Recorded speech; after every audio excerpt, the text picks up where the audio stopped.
کر سکے. تو اللہ پاک کو بھی اسٹرانگ مومن چاہیے ہر لحاظ سے.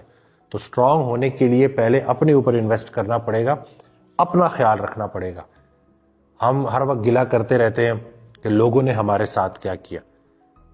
مخلوق کا گلہ خالق سے کرتے ہیں, خالق کا گلہ مخلوق سے کرتے ہیں. حالانکہ ہمیں یہ دیکھنا چاہیے کہ ہم نے اپنے ساتھ کیا کیا. جو چیزیں ہمارے کنٹرول میں نہیں اللہ کے حوالے کرے, جو چیزیں ہمارے کنٹرول میں اس کے اوپر ہم نے کتنا کام کیا. یہ جو وجود اللہ نے امانت کے طور پہ دیا تھا, جس کے اندر روح بیچاری قید ہے, تو اس روح کو ایک تگڑا جسم چاہیے, جس جسم کو خوراک, ورزش اور نیند چاہیے.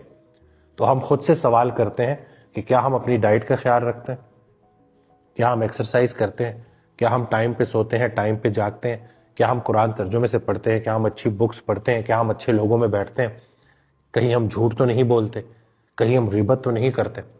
یہ وہ تمام سوال ہیں جو ہمیں اپنی ذات سے پوچھنے چاہیے, اور اس کے آنےسٹ آنسر ہمیں خود کو دینے پڑیں گے, تبھی چیزیں بہتر ہوں گی.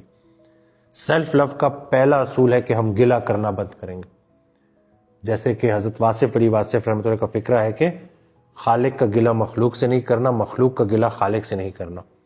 مخلوق پہ اوپر جو ہم تنقید کر رہے ہوتے ہیں, گلہ کر رہے ہوتے ہیں, اصل میں ہم خالق کا گلہ کر رہے ہوتے ہیں. یہ بالکل ایسے ہے کہ جیسے آپ اللہ کو ملے اور اللہ کو بولیں کہ یا اللہ آرٹسٹ آپ بہت اچھے ہیں, لیکن آپ کی پینٹنگ ہمیں پسند نہیں ہے.